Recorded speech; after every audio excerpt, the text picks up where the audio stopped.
Hey everybody, meteorologist Brad Petovich here with your Ski Southeast update, and boy, it's a great time to get excited because we've had such a great pattern since the beginning of December, and now in January we're getting more of this great stuff. It's just truly amazing to see this pattern. Now, we got some snow on Monday into Tuesday.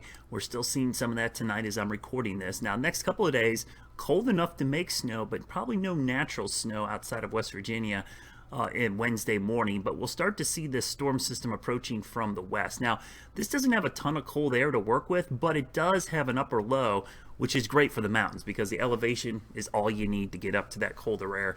So as this system moves in from the south and west, it's going to dump some real heavy snow in North Carolina and eventually I think parts of Virginia. So Winter Place, a spot that's probably going to do quite well as all the Virginia resorts, but Snowshoe North might just be on the very edge of this. I still think there's going to be snow, but this is definitely going to be a southern southeastern resort kind of setup here, whereas the snow as the upper low moves through.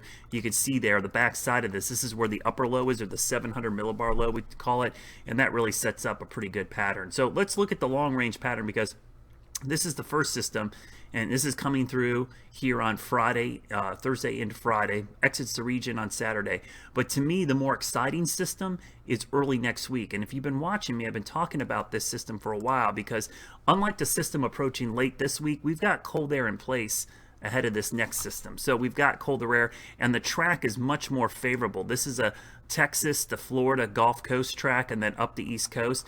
This is the kind of track you want to see with cold air in place back here. And watch what this thing does. This is your classic, almost kind of nor'easter, but very strong coastal low, and look at all that moisture it throws back into the mountains of the southeast. I mean, this potentially could be a good dump with the synoptic snow, and then some northwest flow on the backside. That's a really nice setup, and it's not the only system in the long range. Late next week, another almost clipper-like system, and this looks to be a really strong clipper, brings another round of cold and snow on that northwest flow. You can see the big trough digging in, and that's because of all the blocking going in the Atlantic. So the pattern could not be more favorable for more winter weather. So here's a quick look at that forecast, and again, I've got snowmaking opportunities pretty much every day this week. Natural snow coming in on Friday, and then starting on Monday, but this is going to linger into Tuesday next week.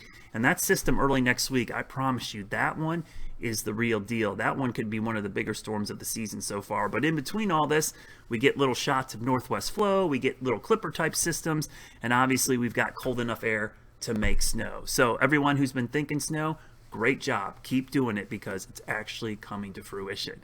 As always, everybody, have a great week. I will see you on Thursday night. I'll post another update going into the weekend. Hopefully, I'll be talking about snow moving in and a great weekend forecast, and we'll look ahead to that big storm next week. As always, everybody, thanks, snow.